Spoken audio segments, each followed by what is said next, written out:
جب زویا اس عالیشان گھر کی دہلیز پار کر کے باہر نکلی تو آسمان پر کالے بادل چھائے ہوئے تھے اور ہلکی ہلکی بوندیں گرنا شروع ہو گئی تھیں۔ اس کے ہاتھ میں ایک معمولی سا کپڑے کا تھیلا تھا اور دل میں 7 سال کا ملال۔ اس نے پیچھے مڑ کر نہیں دیکھا۔ اسے معلوم تھا کہ اس کا کوئی مائکہ نہیں ہے، باپ دنیا سے رخصت ہو چکا ہے، لیکن اسے اپنے اللہ پر کامل یقین تھا۔ اس رات زویا نے شہر کے ایک چھوٹے سے سرائے مسافر خانے میں پناہ لی۔ کمرے کی کھڑکی سے باہر دیکھتے ہوئے اس نے خود سے عہد کیا، اب زویا کبھی کسی کے سامنے ہاتھ نہیں پھیلائے گی۔ اب زویا اپنی پہچان خود بنائے گی۔ زویا پڑھی لکھی تو تھی ہی، اگلے ہی دن سے اس نے کام کی تلاش شروع کر دی۔ بہت دھکے کھانے کے بعد اسے ایک خاندانی کپڑوں کے برانڈ کے بوتیک پر بطور مینیجر نوکری مل گئی۔ وہاں کی مالکن ایک رحم دل بیوہ خاتون تھیں، جنہوں نے زویا کی لگن، ایمانداری اور سلیقے کو دیکھ کر اسے اپنے ساتھ ملا لیا۔ زویا نے دن رات ایک کر دیے۔ وہ صبح سویرے آتی اور دیر رات تک ڈیزائننگ اور کسٹمرز کو سنبھالتی۔ دوسری طرف ارحم کے گھر میں جس دلہن نمرا کا استقبال کروڑوں کے جہیز کی لالچ میں کیا گیا تھا، اس نے آتے ہی اپنے تیور دکھانا شروع کر دیے۔ نمرا کوئی سیدھی سادی زویا نہیں تھی جو ساس کے طعنے خاموشی سے سہتی۔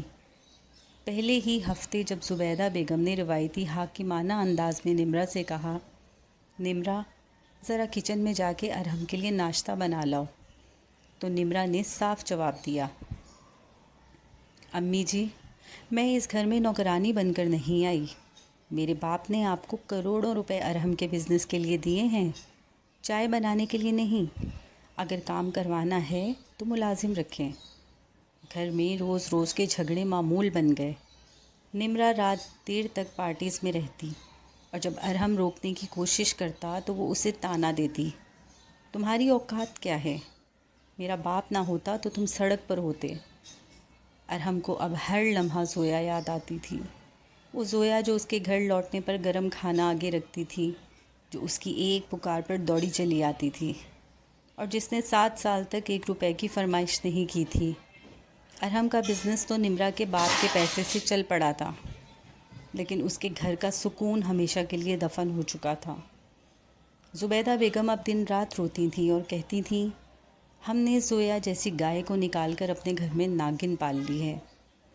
3 سال گزر گئے۔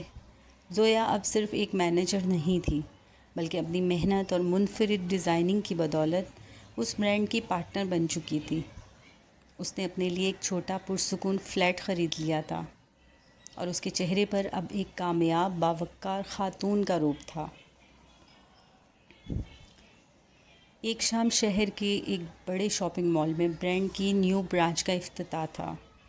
زویا ایک خوبصورت سادہ مگر مہنگے لباس میں ملبوس کسٹمر سے بات کر رہی تھی کہ اچانک اس کی نظر سامنے کھڑے ایک شخص پر پڑی۔ وہ ارحم تھا۔ ارحم کے چہرے پر تھکن اور پریشانی کے گہرے سائے تھے۔ اس کے ساتھ زبیدہ بیگم بھی تھی، جو اب کافی بوڑھی اور بیمار دکھائی دے رہی تھیں۔ جیسے ہی زبیدہ بیگم اور ارحم کی نظر زویا پر پڑی، دونوں کے پاؤں وہیں رک گئے۔ وہ یقین ہی نہیں کر پا رہے تھے کہ یہ وہی زویا ہے جو کبھی کچن کے دھوئیں میں چھپی رہتی تھی۔ ارحم کی آنکھوں میں آنسو آ گئے۔ وہ آہستہ سے چلتا ہوا زویا کے قریب آیا اور بولا، زویا تم؟ زویا نے چہرے پر ایک پیشہ ورانہ مسکراہٹ سجائی اور نہایت سکون سے کہا، جی فرمائیے، آپ کو ہمارے بوتیک سے کچھ خریدنا ہے؟ ارحم نے تڑپ کر کہا، زویا مجھے معاف کر دو، میں اندھا ہو گیا تھا۔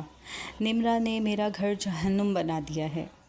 امی دن رات بیمار رہتی ہیں زویا، میں اپنی غلطی سدھارنا چاہتا ہوں۔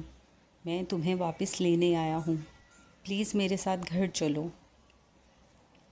زبیدہ بیگم نے بھی آگے بڑھ کر زویا کا ہاتھ پکڑنا چاہا اور روتے ہوئے بولی، بہو مجھے معاف کر دو، میری عاقبت خراب ہو گئی، مجھے میری چابیاں واپس لو، گھر سنبھال لو۔ زویا نے دھیرے سے اپنا ہاتھ پیچھے کھینچا اس کی آنکھوں میں نہ غصہ تھا نہ انتقام، صرف ایک گہرا ٹھہراؤ تھا۔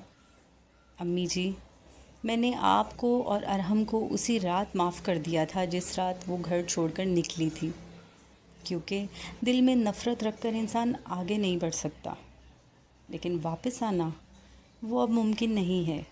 اس نے ارحم کی طرف دیکھا اور کہا، ارحم، رخصتی کی اس رات چابیاں میں نے کسی غصے میں نہیں بلکہ اپنا مان ٹوٹنے پر واپس کی تھی۔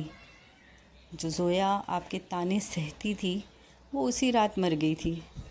آج جو عورت آپ کے سامنے کھڑی ہے وہ کسی کی محتاج نہیں ہے۔ جس مرد نے دولت کے لیے میری 7 سال کی محبت اور عزت کا سودا کیا، میں اس مرد کے سائے سے بھی دوبارہ کبھی نہیں رہنا چاہوں گی۔ زویا، کیا تم ہمیں ایک موقع بھی نہیں دو گی؟ ارحم نے گڑ گڑا کر کہا۔ موقع انہیں دیا جاتا ہے ارحم جن سے نادانی میں غلطی ہوئی ہو۔ آپ نے تو جان بوجھ کر میرا مان توڑا تھا۔ اب آپ کے پاس آپ کی دولت ہے اور میرے پاس میری عزت نفس۔ اللہ آپ کو خوش رکھے۔ یہ کہہ کر زویا مڑی اور اپنے آفس کی طرف چلی گئی، بغیر پیچھے مڑے، بغیر کسی پچھتاوے کے۔ ارحم اور اس کی ماں وہیں کھڑے اپنی بربادی پر آنسو بہاتے رہ گئے، کیونکہ وہ جان چکے تھے کہ کچی مٹی کا مان جب ایک بار ٹوٹ کر بکھر جائے تو وہ دوبارہ کبھی نہیں جڑتا۔